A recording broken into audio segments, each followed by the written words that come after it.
যদি কারো কষ্ট লাগে তাহলে বুঝতে হবে তার মনের মধ্যে সমস্যা আছে। আল্লাহ পাক বলেন, ওয়ামিনান নাসি মাইয়াত্তাখিযু মিন দুনিল্লাহি আনদাদাই ইউহিব্বুনাহুম কাহুব্বিল্লাহ। আল্লাহ পাক বড় রব্বুল আলামিন তিনি বলেন, কিছু মানুষ আছে তারা আল্লাহর সমকক্ষ অন্য কাউকে বানায়।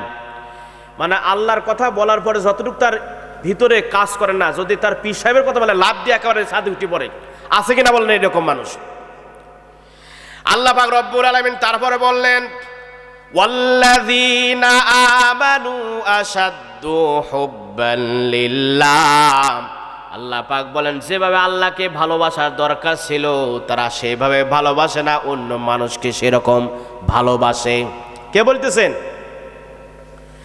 তাহলে পৃথিবীতে যা কিছু আছে সব চাইতে ভালোবাসতে হবে আল্লাহকে বেশি। এখন আমরা কোরআনের দিকে আমরা ফিরে আসব। তাহলে যদি আল্লাহর কোরআন, আল্লাহকে যদি আপনি ভালোবাসেন তাহলে আল্লাহর কোরআনকে ভালোবাসতে হবে। আল্লাহর কোরআন যখন আপনার সামনে যাবে, আপনার ভিতরে যদি কোনো ভুল থাকে, ভুলকে বাদ দিয়ে কোরআনের আয়াত মেনে নেওয়া এটা মুমিনের কাজ, ঠিক কিনা বলেন? এখন ছোট্ট একটা ঘটনা আমি আপনাদের সামনে এখন উপস্থাপনা করব, যে আসলে প্রকৃতভাবে আপনারা বললেন ঠিক যে কোরআনের আয়াত যদি সামনে যায় তাহলে কি আপনারা কি কোরআনের আয়াত কি ধরে নেবেন আর ভুলকে পিছনে ফেলাবেন? যদি এইটা যদি করেন, এই উদ্দেশ্য যদি আপনি এখানে বসেন, আল্লাহর কসম করে বললাম আপনার জীবনের সব গুনাহ মাফ। গ্রান্টটা আমি দেইনি, কিন্তু আল্লাহ পাক বলেছেন, ইন্নামা তুনজিরু মানিত্তাবা যিকরা ওয়া খাশিয়ার রহমান। যদি দুইটা কোয়ালিটি তোমার মধ্যে পাওয়া যায়, এক নাম্বার কোরআন শোনা মানার জন্য এই মন থাকে, দুই নাম্বার খাশিয়ার রহমান, আল্লাহকে না দেখে যদি তুমি ভয় করো, তাহলে আমি তোমার ঘোষণা দিলাম মাগফিরাত, তোমার জীবনের সব গুনাহ মাফ করে দেবো। কার কথা? সব গুনাহ তার মাফ হয়ে যাবে, শুধু একটা গুনাহ মাফ হবে না। কয়টা গুনাহ? একটা গুনাহ মাফ হবে না। সেটা হলো কেউ যদি ঋণগ্রস্ত থাকে। পৃথিবীর যত গুনাহ করছেন কোনো হতাশ হবেন না, যে গুনাহ করছেন, মদ পান করছেন না, যাই কিছু করছেন না কেন, যদি খাস দিলে আপনি তওবা করেন আল্লাহ মাফ করে দেবেন। শুধু ঋণগ্রস্ত থাকলে আপনি শহীদ হলেও আপনি জান্নাতে যেতে পারবেন না। এই জন্য নবীজি বলেছেন, দান করার চাইতেও ঋণ শোধ করা বেশি সওয়াবের কাজ, বেশি সওয়াবের কাজ। যদি আপনার শুধু এটা না থাকে, আপনি নিশ্চিত যদি এখান থেকে আপনি তওবা করেন আপনার সব গুনাহ মাফ। এই অবস্থায় যদি মারা যান তাহলে বিনা হিসাবে আপনি জান্নাতে যাবেন। একে আমার কথা বললাম নাকি আল্লাহর কথা বললাম? ছোট্ট একটা ঘটনা তাহলে এখান থেকে আমরা এখন শুনব। হযরত ওমর ফারুক রাদিয়াল্লাহু আনহু তিনি কি নরম সাহাবী ছিলেন না গরম সাহাবী ছিলেন? হযরত ওমর ফারুক রাদিয়াল্লাহু আনহু যখন খিলাফতের দায়িত্ব তিনি ছিলেন, তিনি রাতের বেলায় তিনি ঘুরতে ঘুরতে দেখলেন যে একটা তাঁবুর মধ্যে একজন মেয়ের গান শোনা যাচ্ছে। আরবি গান, মেয়েটার কণ্ঠ গানটা ছিল, আমার জৈবন টলমল করে দেখা গেল না। মেয়েটা এই গান গাচ্ছিল। হযরত ওমর চিন্তা করলো, এটা তো জৈবনের গান, আমার মহল্লায় থেকে কে জৈবনের গান গায়? তিনি কি করলেন, বেড়া ভেঙে ভিতরে তরোয়াল নিয়ে ঢুকে পড়লেন। ঢুকার পরে মেয়েটাকে বললেন, ওগো মেয়ে, তুমি কি জানো না নবীজি বলেছেন গান বাজনা হারাম, আর তুমি যে গান গাইছিলে এই গানটা জৈবনের গান, নিশ্চয় তুমি কোন যুবকের কোলে মাথা রেখে তুমি এই গান গেয়েছিলে, সেই যুবক কোথায় বের করো? তখন মেয়েটি বলে, আপনি বের হয়ে যান এখান থেকে, যদি ওমর জানে তাহলে আপনার গর্দান কিন্তু নামায় ফেলবে। ওমর মনে মনে চিন্তা করলো, আমি ওমর, আমার এই ওমরের ভয় দেখায়। মেয়েটাকে বলল, তুমি কেন গান গাইলে? তখন মেয়েটা বলল, আমি কোরআনের একটা আয়াত হয় অমান্য করেছি, কিন্তু আপনি 4টি আয়াত অমান্য করেছেন। তখন লোকটা বলল, একটু জিকির করি, লা ইলাহা ইল্লাল্লাহ, লা ইলাহা ইল্লাল্লাহ, লা ইলাহা, লা ইলাহা ইল্লাল্লাহু মুহাম্মাদুর রাসূলুল্লাহ সাল্লাল্লাহু আলাইহি সাল্লাম। হযরত ওমর রাদিয়াল্লাহু বলেন, তুমি কি আমারে কোরআনের কথা শোনাও? তুমি তো নিজেই ভুল করেছ। মেয়েটি বলে, না না না, আপনি কোরআনের 4টি আয়াত অমান্য করেছেন, আমি নয় একটা করেছি। হযরত ওমর বলে, তুমি কোন আয়াত অস্বীকার করেছো, অমান্য করেছো, একটু আমারে জানাও। মেয়েটা তখন বললেন, অমিনান নাসি মাই ইয়াশতারি লাহুয়াল হাদিসি লিয়ুদিল্লা আন সাবিলিল্লাহি বিগাইরি ইলম। আল্লাহ পাক বলেছেন যে কিছু মানুষ আছে তারা অনর্থক কথা কয় করে, আর তারা কোরআনকে তারা ঠাট্টা মনে করে। আমি হয়তো সূরা লোকমানের এই 6 নাম্বার আয়াতটা আমি অমান্য করেছি, কিন্তু আপনি কোরআনের 1টা নয় 2টা নয়, আপনি এরকম করে 4টা আয়াত আপনি অমান্য করেছেন। হযরত ওমর চিন্তা করে গান গায়, আবার কোরআনও বলে, কারণটা কি? মেয়েটা বলে, তুমি বের হয়ে যাও আর ঘর থেকে, যদি বের না হও তাহলে ওমরের আমি ডাক দিব। ওমর যদি এখানে আসে তাহলে বিচার তোমার গর্দান থেকে তোমার গার নামায়া দেবে, মাথা নামায়া দেবে। ওমর মনে মনে চিন্তা করে, আমি নিজেই ওমর, সে ওমরের ভয় দেখায়। হযরত ওমর বলে, তুমি বলো ওমর কিরকম লোক ছিল? মেয়েটা বলে, ওমর এই জামানার সবচাইতে বড় একজন তাকওয়াবান, শুধু তাকওয়াবান না, সবচাইতে একজন কোরআন জাননেওয়ালা মাননেওয়ালা। তুমি জলদি করে বের হয়ে যাও, ওমর যদি আসে তাহলে তোমার গর্দান নামায়া দেবে। এখন যুবক বলে, ঠিক আছে, আমি কোরআনের কোনগুলো আয়াত আমি অস্বীকার করেছি তুমি আমারে শোনায়া দাও। 1 নাম্বার, আপনি যে কোরআনের আয়াত অস্বীকার করেছেন, অমান্য করেছেন, ওয়ালাইসাল বিররু বিআন তাতুল বুয়ুতা মিন যুহুরিহা। আল্লাহ পাক বলেছেন, তোমরা পিছনের দরজাতে প্রবেশ করবে না, সামনের দরজাতে প্রবেশ করবে। আপনি তো সামনের দরজাতে আসেন নাই, আপনি বেড়া ভেঙে আপনি ঢুকে পড়েছেন। 1 নাম্বার কোরআন আয়াত আপনি অমান্য করেছেন। হযরত ওমর চিন্তা করলো, হায় হায় রে, ওমরের হাতে তরোয়াল, খাপের থেকে তরোয়াল বের করছে। আয়াত বলার সঙ্গে সঙ্গে হযরত ওমর বসে পড়ছেন এবং তরোয়াল খাপের মধ্যে ঢুকাইয়া দিচ্ছেন। আর আমাদের যদি বলা যায়, ভাই আপনি যে এই কাজটা করতেছেন কোরআনের আয়াতে তো অমান্য, কয় কোরআনই মানিনি, আছে কিনা এরকম বলেন? এরপরে আল্লাহ তাআলা, এরপরে হযরত ওমর বলেন, আমি 2 নাম্বার, আমি কোন আয়াত আমি অমান্য করেছি তুমি আমারে জানায়া দাও। তখন সে বলে, আপনি 2 নাম্বার আয়াত আপনি অমান্য করেছেন। আল্লাহ পাক বলেছেন, ইয়া আইয়ুহাল্লাযীনা আমানু লা তাদখুলু বুয়ুতান গায়রা বুয়ুতিকুম হাত্তা তাসতানিসু ওয়া তুসাল্লিমু আলা আহলিহা। কোরআন আজ কাঁদে তোমাদের জন্যে, আমি থাকতে কেন দুঃখের অনন্য। কোরআন আজ কাঁদে তোমাদের জন্য। মেয়েটা বলে, 2 নাম্বার আয়াত অস্বীকার অমান্য করেছ। সূরা নূরের 27 নাম্বার আয়াত আল্লাহ পাক বলেছেন, ওগো ঈমানদারেরা, তোমরা পরের গৃহে প্রবেশ করিও না। যদি পরের গৃহে তোমরা প্রবেশ করো তাহলে 1 নাম্বার সালাম দিবে।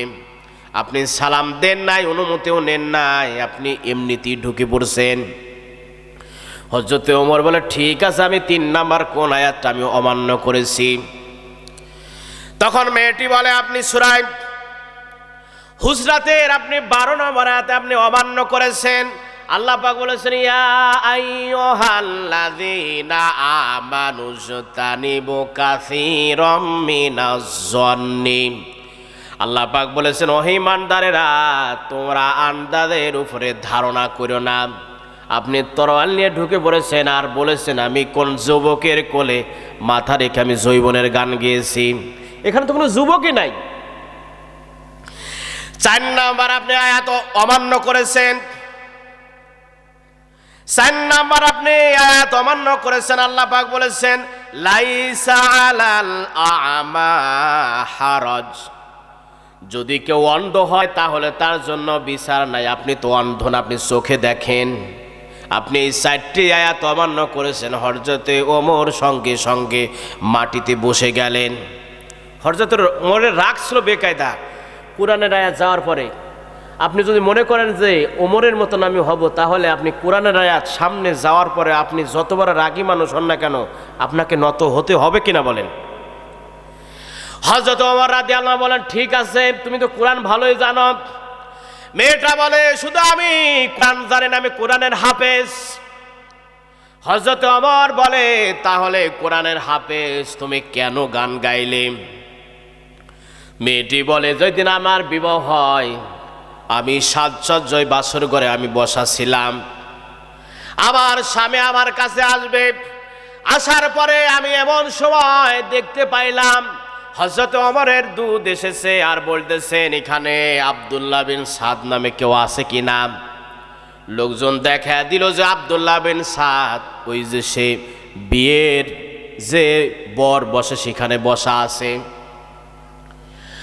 দুধ যে বললাম, হযরত ওমরের দুধ গিয়ে বলল এই যে ওমর আপনারা চিঠি দিয়েছেন, চিঠিতে লেখা ছিল ওগম আব্দুল্লাহ বিন সাদ আফ্রিকার ময়দানে জিহাদ শুরু হয়েছে, তোমাকে সেনাপতির দায়িত্ব দেওয়া হয়েছে, তুমি সেখানে চলে যাবে। এরপরে দেখুন কি করলাম, চিঠিটা হাতে নিয়ে বাসর ঘরে না গিয়ে বেড়ার পাশ দিয়ে বলতেছেন আমার প্রাণের স্ত্রী তোমার সঙ্গে দেখা হলো না, আমি যদি তোমার সঙ্গে দেখা করি তাহলে কবিরা গুনাহ হবে। মেয়েটা বলল কোরআন তো অনেক আগে নাজিল হওয়া শেষ হয়ে গেছে, আবার কি নাজিল হলো যে বোর সঙ্গে দেখা করলে কবিরা গুনাহ হবে। তখন আব্দুল্লাহ বিন সাদ কোরআনের আয়াত তেলাওয়াত করে বলতেছেন ইয়া আইয়ুহাল্লাযীনা আমানু আতিউল্লাহা ওয়া আতিউর রাসূলা ওয়া উলিল আমরি মিনকুম। আল্লাহ পাক বলেছেন তোমরা আল্লাহর অনুগত্য করো, রাসূলের অনুগত্য করো, যারা তোমাদের আমির আছে তাদেরকে অনুগত্য করো। হযরত ওমর কোরআন ছাড়া রাষ্ট্র চালায় না, হযরত ওমর তো আমিরুল মুমিনিন। যদি আমি হযরত ওমরকে অমান্য করি তাহলে আয়াত দ্বারা আমার কবিরা গুনাহ হয়ে যাবে, জিহাদের ময়দানে যেতে হবে। মেয়েটা বলে আপনি তো আমার স্বামী, জিহাদের ময়দানে যাচ্ছেন ঠিক আছে, আপনি শুধু আমার বাসর ঘরে একটু আসেন, আপনার সুন্দর চেহারা আমি দেখে রাখবো, যদি আপনি শহীদ হন কিয়ামতের ময়দানে আমি যেন আপনাকে চিনে নিতে পারি। এরপরে আব্দুল্লাহ বিন সাদ বলে না না না, আমি তোমার সঙ্গে দেখা করতে পারবো না, কিয়ামতের ময়দানে তুমি যদি আমার জন্য ওয়েট করতে পারো, কিয়ামতের ময়দানে তোমার আর আমার সঙ্গে আল্লাহ দেখা করায়া দেবে, আমার জিহাদের ময়দানে আফ্রিকায় চলে যেতে হবে। এরপরে যাওয়ার পর আমি চিঠি পাইলাম আমার স্বামী 4 মাস পর আসবে, 4 মাস পর আমি সুন্দর করে পরিপাটি হয়ে বাসর ঘরে আমি সাজসজ্জাতে আমি বসে থাকলাম। আবার চিঠি এলো যে ওমর তাকে আরো 4 মাসের জন্য অন্যখানে জিহাদের ময়দানে পাঠিয়ে দিয়েছে, আসতে পারবে না। এরপরে যখন আমি আবার ওয়েট করলাম, ওয়েট করার পরে আবার চিঠি এলো যে আমি আবার 4 মাস পরে আসব। এই তো 4 মাস চলে যাচ্ছে, এই রাতে আমার স্বামীর আসার কথা ছিল, আমার স্বামীর বিরহে আমি গান গাইছিলাম, আমার জৈবন টলমল করে দেখা গেল না আমার স্বামীর জন্য। হযরত ওমর রাদিয়াল্লাহু আনহু বললেন তুমি যে ওমরের সামনে, তুমি কি ওমরকে দেখেছো? কয় না। কয় ওমর কিরকম লোক ছিল? কয় আমি জানি যে ওমর একজন ভালো মানুষ,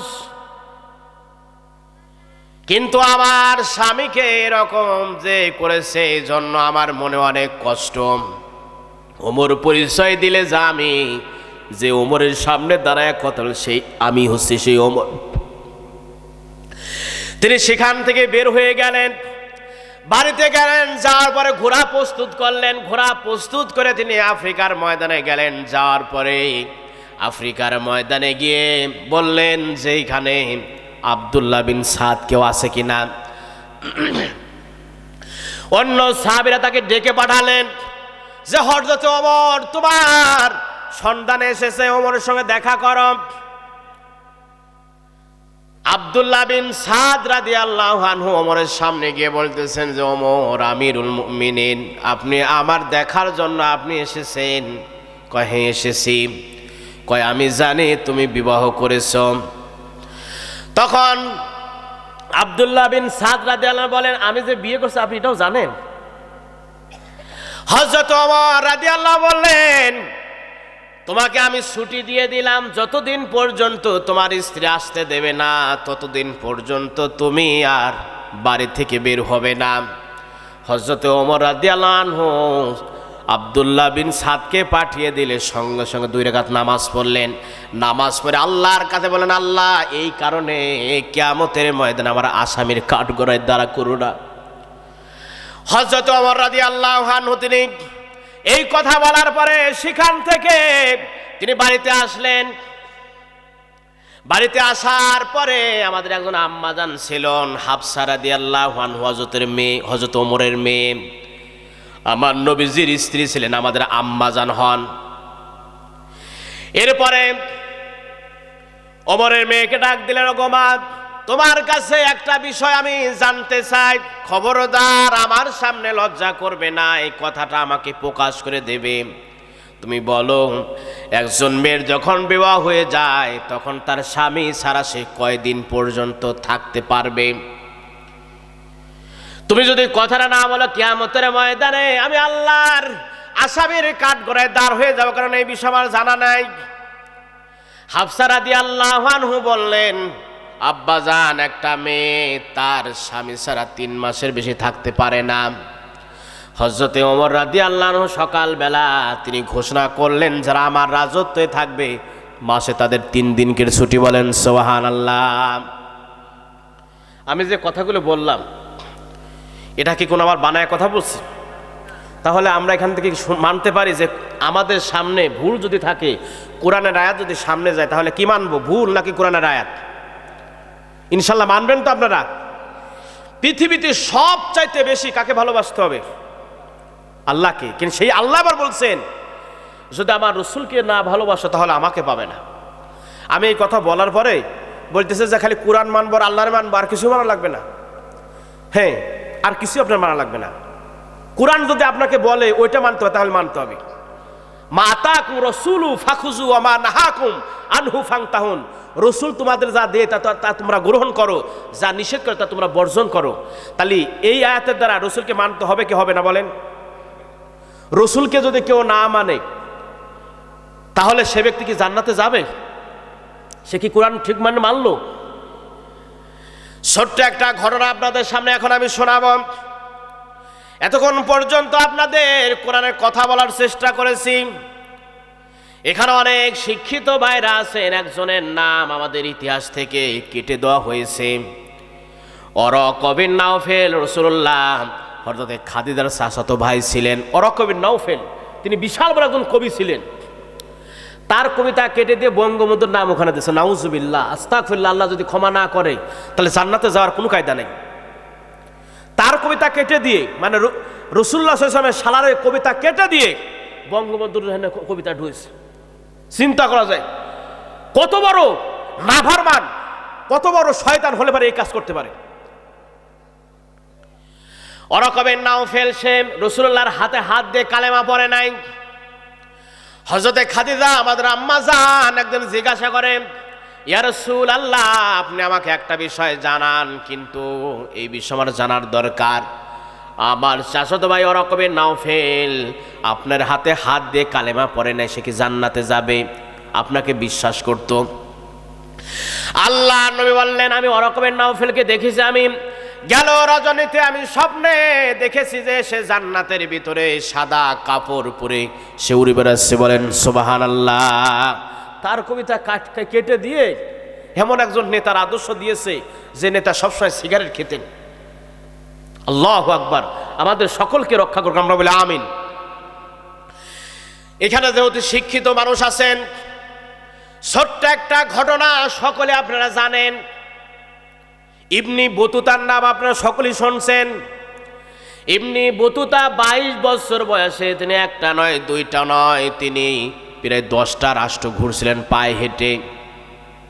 পায়ে হেঁটে 10টা রাষ্ট্র ঘুরছিলেন। আমার শিক্ষিত ভাই যারা আছেন, যুবক, এই কথাটা যদি আপনি একটু ভালো করে খেয়াল করে শোনেন, হতে পারে তার জীবনে আপনার একটা হৃদায়তের একটা আলো হতে পারে।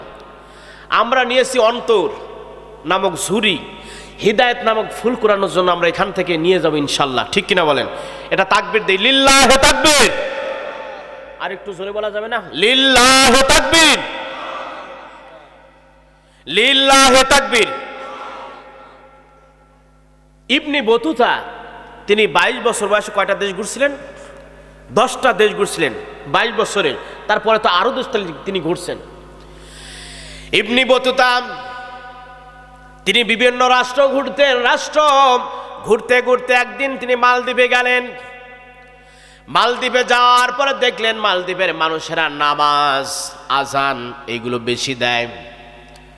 ইবনে বতুতা জিজ্ঞাসা করলেন যে তোমরা আজান দাও, নামাজ পড়ো, এত তোমাদের কারণটা কি?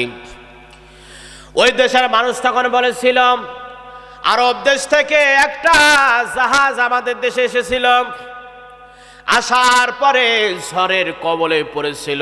ঝড়ের কবলে পড়ার পরে জাহাজটা মাসাকার হয়েছে, প্রতিটা মানুষ মারা গিয়েছে, একজন বেঁচে ছিল। যে লোকটা বেঁচে ছিল তার নাম হাফেজ ইবনে বারাকা।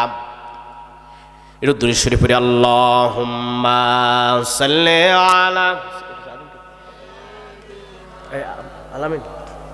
এই পাশে আসো, আমি পড়ে যাব।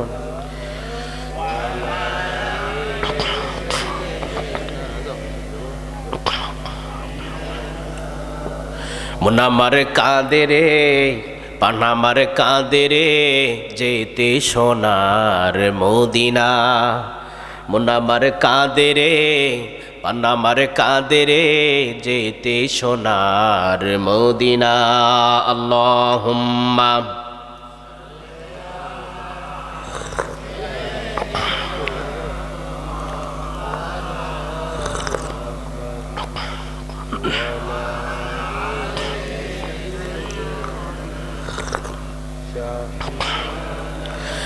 মেঘে ময়ূরী পড়ছি মেজে ওই, আমার সালাম নবীর দেশে দিও। রওজা জিয়ারাতের আশায় পিয়সী অন্তর, যেথায় আমার প্রিয় নবী ঘুমোয় নিরন্তর। যেথায় আমার প্রিয় নবী ঘুমোয় নিরন্তর। আল্লাহুম্মা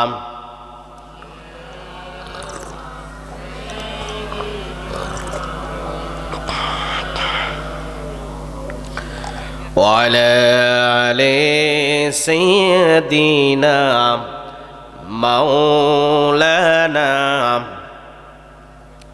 তাহলে ইবনে বতুতার ছোট্ট একটা জীবন থেকে আবার হেদায়েতের নূর হতে পারে।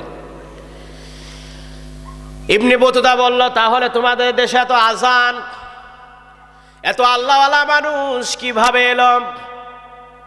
তারা বলল, আরব দেশ থেকে আমাদের দেশে একটা জাহাজ এসেছিল, সেই জাহাজটা ঝড়ের কবলে পড়েছিল, জাহাজটা মাসাকার হয়েছিল, প্রতিটা মানুষ মারা গিয়েছে, একজন বেঁচে ছিল, তার নাম হাফেজ ইবনে বারাকা। হাফেজ ইবনে বারাকা সাগরের কিনারায় বেহুশ অবস্থায় ছিল। আমাদের দেশের একজন কাঠ কাটতো জঙ্গলে, যাওয়ার পরে দেখে যে একজন সুন্দর যুবক বেহুশ অবস্থায় আছে। যুবকের যখন জ্ঞান ফিরল, ঘটনা সব বলে খুলে বলল যে আমরা আরব দেশ থেকে এসেছি, আমার নাম হাফেজ ইবনে বারাকা, এই হয়েছে।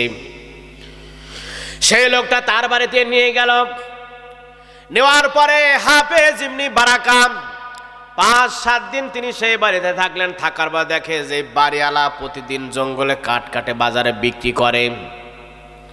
হাফেজ ইবনে বারাকা মনে করলো আমি মুসলিম, মুসলমান কখনো বসে থাকতে পারে না, কাজ করে খাবে।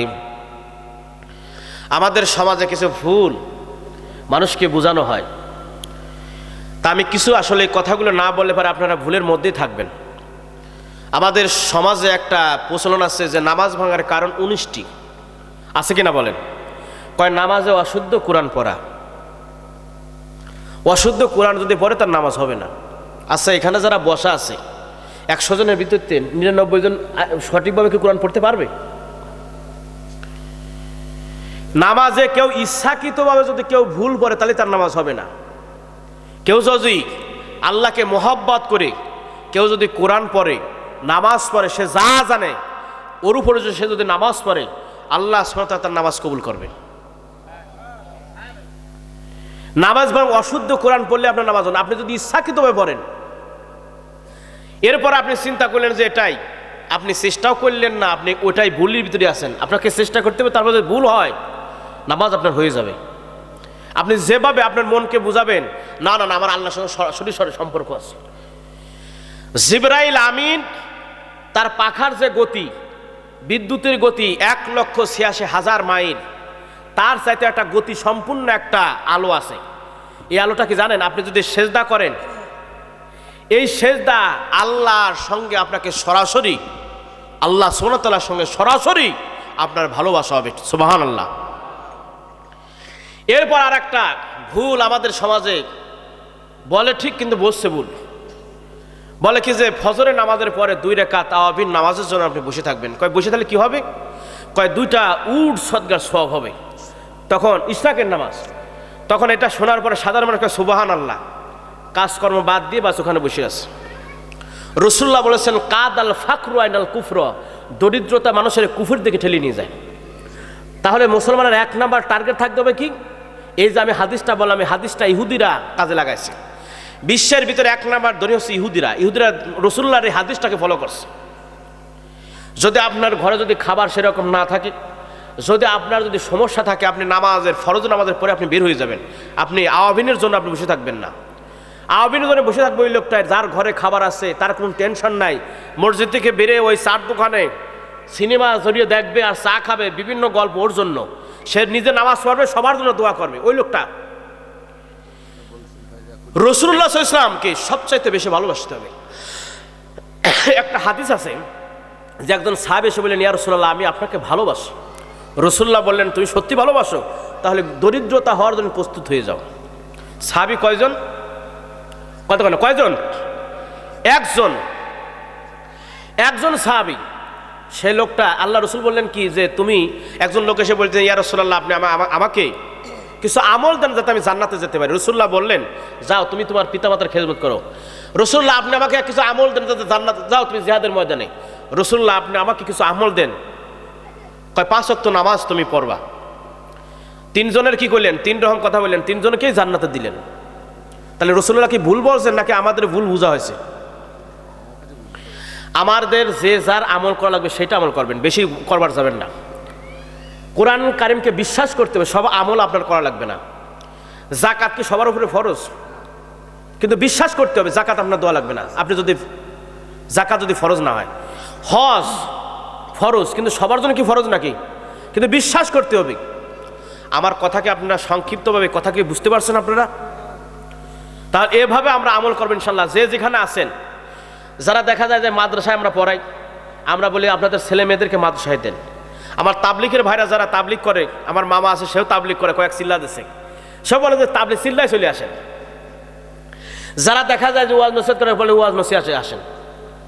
সবাই যদি তাবলিগ করে, সবাই যদি ওয়াজ করে, সবাই যদি ইমামতি করে, তাহলে ইসলামও চলে যাবে। আর না খায়া ওই ৭৪ সালে না, আমাদের আগেই মারা যেতাম। সত্য একটা এক্সাম্পল দিই। কথা আমার মামা এখানে এলাকায় আসছে তাবলিগ করার জন্য, আর গ্রামের মানুষের সবারই পটা ফেলছে যে আপনারা সবাই ওয়াদা দেন যে 2 চিল্লায় যাবো আমরা। আপনারা ওয়াদা দেন 2 চিল্লা, আপনারা যাওয়ার পর আবার সেখানে আবার আপনারা মানুষের পটা ফেলছেন 2 চিল্লা। তাহলে সারা বাংলাদেশের লোক খালি চিল্লা দিতেছে। রাজবাড়ির লোক গেছে ফরিদপুর, ফরিদপুরের লোক আছে রাজবাড়ি। ওষুধের দোকান বন্ধ, মুদিখানার দোকান বন্ধ, নাপিতের দোকান বন্ধ, আইসেন এখানে তাবলিগি।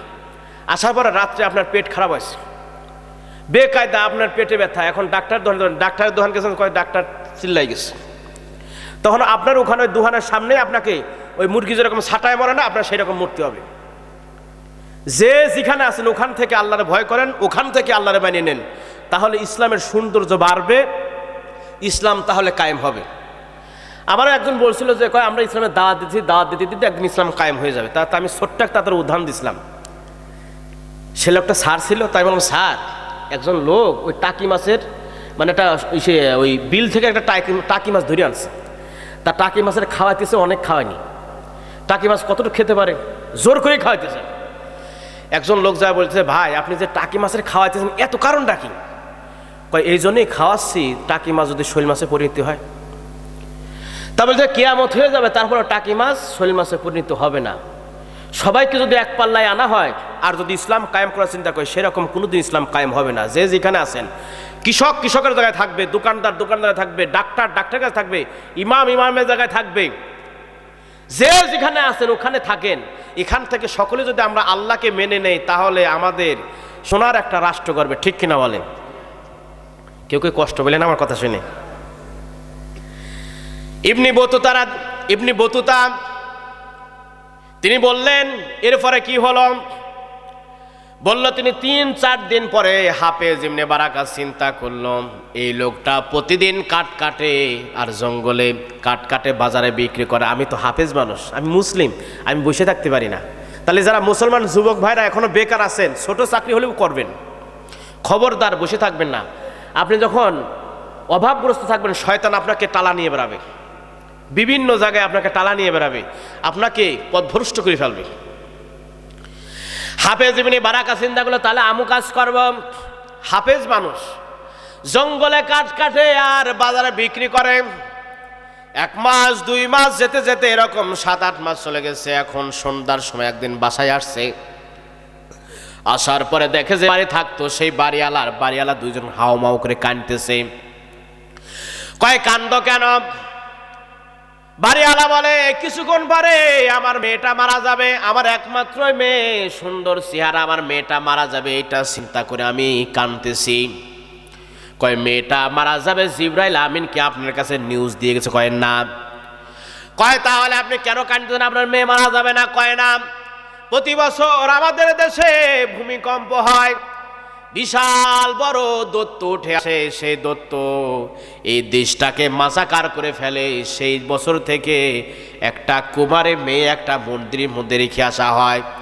আমাদের দেশটা মাসাকার হয় না, বড় দৈত্য আর আসে না। প্রতি বছরে লটারি করা হয়, এই লটারিতে আমার মেয়ের নাম উঠেছে। আমার মেয়েকে এখন রাজার প্রহরীরা নিতে এসেছে, ওই মন্দিরের মধ্যে দ্বীপের ভিতরে যে মন্দির, সেই মন্দিরে রেখে আসবে। গভীর রাইতে দৈত্য উঠে আসবে, রক্ত চুষে চলে যাবে, আপনার মেয়ে মারা যাবে। এই জন্যই কাঁদতেছি। হাফেজ ইবনে বারাকা চিন্তা করলেন যেহেতু আমার এখনো দাড়ি ওঠে নাই, মোছ ওঠে নাই, হাফেজ ইবনে বারাকা বললেন আপনি টেনশন করবেন না, আপনার মেয়ের পোশাক আমারে পরায়া দিন, আমি যাব। তখন বলতে না না না, বিশাল বড় দৈত্য তোমার রক্ত খেয়ে চলে যাবে, তুমি মারা যাবে। আমি তোমাকে ভালো জানি, কারণ তুমি কোরআনের হাফেজ। যতদিন তোমার দেখেছে আমার মনটা অনেক ভালো লাগছে। আমার মেয়ের পরিবর্তে তুমি মারা যাবে, এটা আমি চাই না। হাফেজ ইবনে বারাকা বলল না না না, আপনি আমাকে ঠেকাবেন না, আপনার মেয়ের পোশাক দেন, মেয়ের পোশাক পরিয়ে। এরপরে রাজার পরে তাকে নিয়ে গেল সেই দ্বীপে মন্দিরের মধ্যে। সন্ধ্যার সময় তাকে রেখে আসা হলো, রাজার পরে চলে এলো। রাত গভীর হয়ে গেল, গভীর হওয়ার পরে সকলেই ঘুমিয়ে গেল। পোকামাকড় গুলো শিপ্তির কোলে ঢুলে পড়ল, সকলে ঘুমায়, একজন ঘুমায় না, শুধু হাফেজ ইবনে বারাকা। হাফেজ ইবনে বারাকা তিনি ঘুমায় না। হঠাৎ করে দেখে বিশাল বড় একটা দৈত্য সাগর থেকে উঠে আসতেছে। যখন সাগর থেকে উঠে আসতেছে, তখন সে মনে মনে চিন্তা করলো আমি পৃথিবীর কোনো দৈত্য ফত্য দেখে ভয় পাই না, একমাত্র আল্লাহর ছাড়া। তখন সে কোরআন পড়া শুরু করল, ইয়াসিন রাসূলাল কুরআনিল হাকীম ইন্নাকা লামিনাল মুরসালিন আলা সিরাতিম মুস্তাকিম। কোরআন যখন পড়া শুরু করলো, দত্ত যে পথ এসেছিল সেই পথেই চলে গেল। রাত্রে ওয়েট করতে করতে সকাল হয়ে গেল। রাজার পরেরা লাশ আনার জন্য গেল মন্দিরে, দেখে সেখানে লাশ নাই, পাশে একজন যুবক হাফেজ ইবনে বারাকা বসা। রাজার পরেরা বলে, এখানে তো একটা মেয়ের লাশ থাকার কথা ছিল, তুমি কেন এখানে এসেছ? কয়ে না না না, মেয়ের লাশ আসে নাই, মেয়ে আসে নাই, আমি এসেছিলাম